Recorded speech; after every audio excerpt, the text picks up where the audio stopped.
really cool to see this connect. A lot of people have a disconnect with where their food comes from. They take it for granted, for instance, and they just toss it away like it's nothing. It's good to see this is going to be Popeyes. You know, this is going to be KFC. Exactly. Yeah.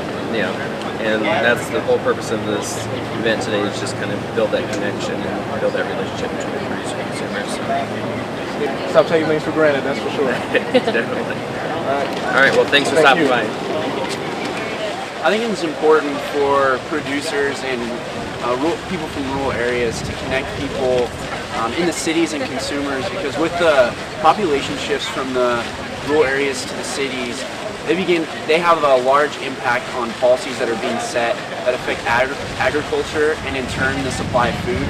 And with our goal of being able to produce enough food by 2050 to feed the growing population, it's going to be important that we have policies set in place that help us with that effort. I'm originally from Bridgeport, Nebraska. That's where I grew up.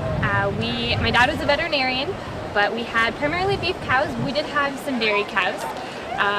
We're here today for Husker Food Connection, which is just a way for us to bring agriculture to those students here at UNL who aren't quite as familiar with it. One of my favorite things about Husker Food Connection is these little milk pouches provided by Prairie Land Dairy. They actually have their dairy cow right behind me. And today we have the privilege of being Prairie Land Dairy to represent the dairy industry.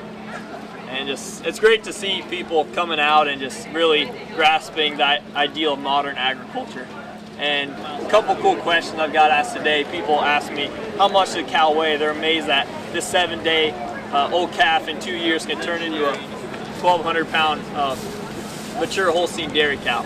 That's really cool to see. And also at the dairy, a lot of technology is being incorporated, and each cow wears a pedometer on their ankle where you can monitor how many steps they take each day to be able to monitor 1,400 cows on an individual basis. That use of technology, people have been really amazed at that sort of thing today. Yeah, the baby bull calves after they're 2 weeks old, we'll sell them.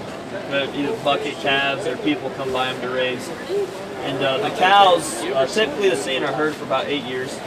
This is my first time ever seeing a tractor in person, because I always see it on TV, and the cow is always on TV, except at the zoo, but I never get to touch it. The most interesting thing I learned is how the cow's stomach works and how you can put your finger in there and feel the layers of the stomach.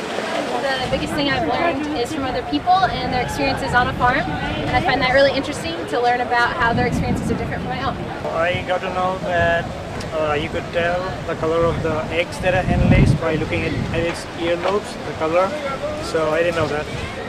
And I mean, I just like looking around. I saw pigs, and my brother shows pigs, and they're really sweet and nice and pretty smart, so and I got homesick for them. I got like seeing them again. So I've always had a soft spot for them. Seems kind of weird, but Here, baby. Definitely friendly. Oh! Are they sisters? I am not for sure. They're coming to you now. Come here, baby. I love to see the animals. I mean, the cows or the calf and the pigs. I didn't know pigs didn't sweat, so that's why they keep them in a cool environment. I mean, a lot of people who grew up in ag find this to be kind of like an everyday thing, and I always found going to the farm or pet the animal kind of farm, which is up in Wisconsin, which I drive to, it's always a unique and fun experience, so it's like a treat to me. And typically where there's a long line, there's something pretty awesome, so.